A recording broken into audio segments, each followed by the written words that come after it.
Hey everybody, this is Steve, and it's our responsibility to report both abuse and other inappropriate conduct to our youth program supervisors. In this video, we're going to explore the 3 things that youth workers need to report to their supervisors in a youth ministry program or event: abuse or suspected abuse by another youth worker, a violation of the policies, or some other inappropriate or suspicious behavior, even if it doesn't rise to the level of abuse. But first, if you haven't yet, remember to like this video and subscribe to our channel to make sure you never miss out on great Orthodox Christian content. All right, let's get started.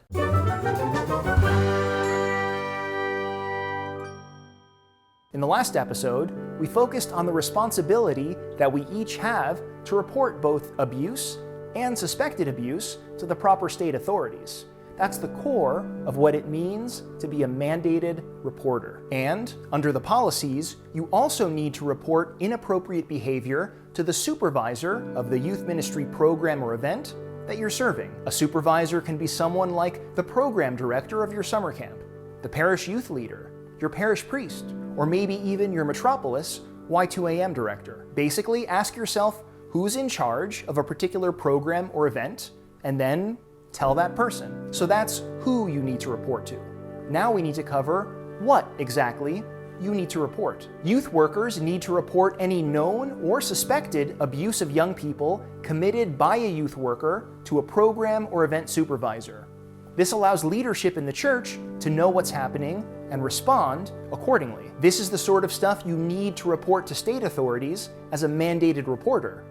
And you also need to let your supervisor know as well. But you also need to let your supervisor know about things that don't quite rise to the level of abuse. Because there are a lot of inappropriate behaviors which, even though they don't quite rise to the level of abuse, still compromise the safety of our youth ministry programs and events. And even if we don't need to report these things to state authorities, we do need to report them to church leadership, so these situations can be addressed quickly and responsibly. So what exactly do I have in mind? Well, you may witness an interaction between a youth worker and a young person that isn't abuse but still raises your concerns. You may see a youth worker violate the policies for the safety of children and youth by, for example, playing on his phone rather than being attentive to the young people in his care. Or you may find a youth worker spending time alone with a young person, out of sight, or otherwise not being sensitive to the boundaries we need to maintain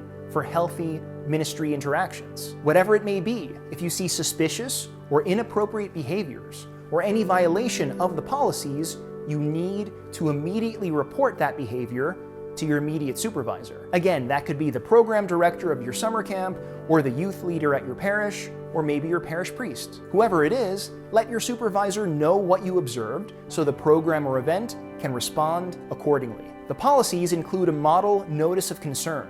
You can find it and other youth safety documents and forms at goarch.org/safety. Anytime you report something to church leadership, you need to fill out a notice of concern.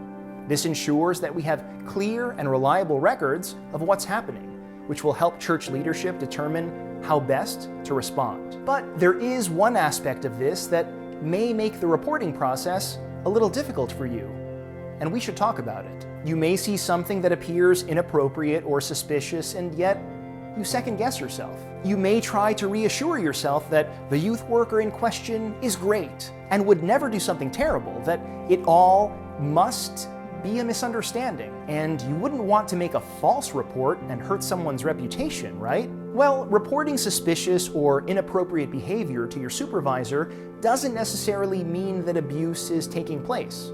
It simply means that you're concerned and that the program or event leadership needs to dig deeper into what's going on. Leadership's response may be as simple as reminding a youth worker about a guideline, or reminding him or her to maintain proper boundaries.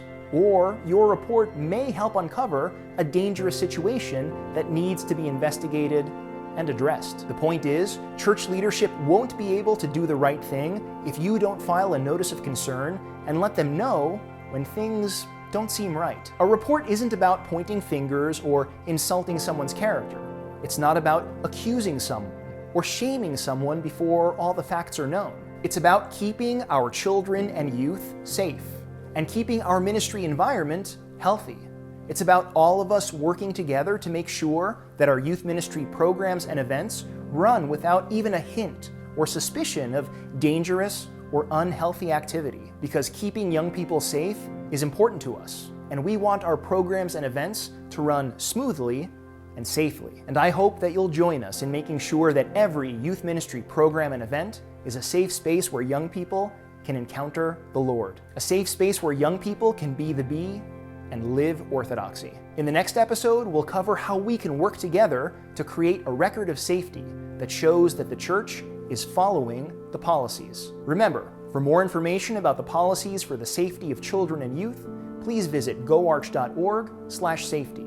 That's goarch.org/safety. And please make sure to share this video.